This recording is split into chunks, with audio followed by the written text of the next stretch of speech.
NEET 2025 exam முடிஞ்ச இந்த சிச்சுவேஷனில் அடுத்தடுத்த என்டிஏவோட ஸ்டெப்ஸ் என்ன இருக்கும் அப்படிங்கிற அப்டேஷனை தான் நம்ம இதில் பார்க்க போகிறோம். போன வருஷம் அதாவது நீட் 2024 மே 5ஆம் தேதி நமக்கு வந்து நீட் எக்ஸாம் முடிஞ்சு அதோட டென்டேட்டிவ் ஆன்சர் கீ பார்த்தீங்க அப்படின்னா நமக்கு மே 29ஆம் தேதி நமக்கு ரிலீஸ் பண்ணாங்க. இந்த வருஷம் நம்மளோட நீட் எக்ஸாம் வந்து மே 4ஆம் தேதி 2025 நம்ம எழுதி முடிச்ச இந்த சிச்சுவேஷனில் நம்ம வந்து அப்போ எக்ஸ்பெக்ட் பண்ணுற டேட்டு இதே டைம், அதாவது மே 29-30 எக்ஸ்பெக்ட் பண்ணலாம்.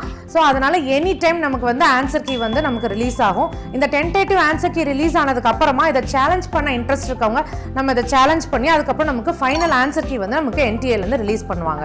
ஸோ அதுக்கப்புறம் தான் நமக்கு ரிசல்ட் வந்து நமக்கு வந்து ரிலீஸு. ஸோ போன வருஷம் வந்து ஜூன் 14 வந்து நீட் 2024 ரிசல்ட் நமக்கு வந்துச்சு.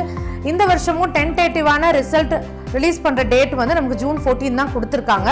ஆனால் வந்து நமக்கு மத்திய பிரதேஷ் அண்ட் சென்னை ஹைகோர்ட் ரெண்டுத்துலேயுமே வந்து நமக்கு ரீநீட் இது சம்பந்தமான கேசஸ் வந்து போயிட்டு இருக்கிறது அப்படிங்கிறதுனால அதோடது இன்னும் நமக்கு வந்து ஒரு ஃபைனல் வேர்டிக்ட் வந்து நமக்கு வரலை. அதனால் இதோட அப்டேஷன் பார்த்தீங்க அப்படின்னா அதாவது அடுத்த ஹியரிங் பார்த்தீங்கன்னா ஜூன் 5ஆம் தேதிக்கு நமக்கு ஒத்தி வச்சிருக்காங்க. ஸோ அது வரைக்கும் நம்ம வெயிட் பண்ண வேண்டியதாக இருக்குது. பட் ஆன்சர் கீ நம்ம எனி டைம் வந்து நம்ம எக்ஸ்பெக்ட் பண்ணலாம். அதுக்கப்புறமும் எல்லாமே ஃபாஸ்ட்டாக பாசிட்டிவாக இருக்கும் அப்படிங்கிறத நம்பலாம்.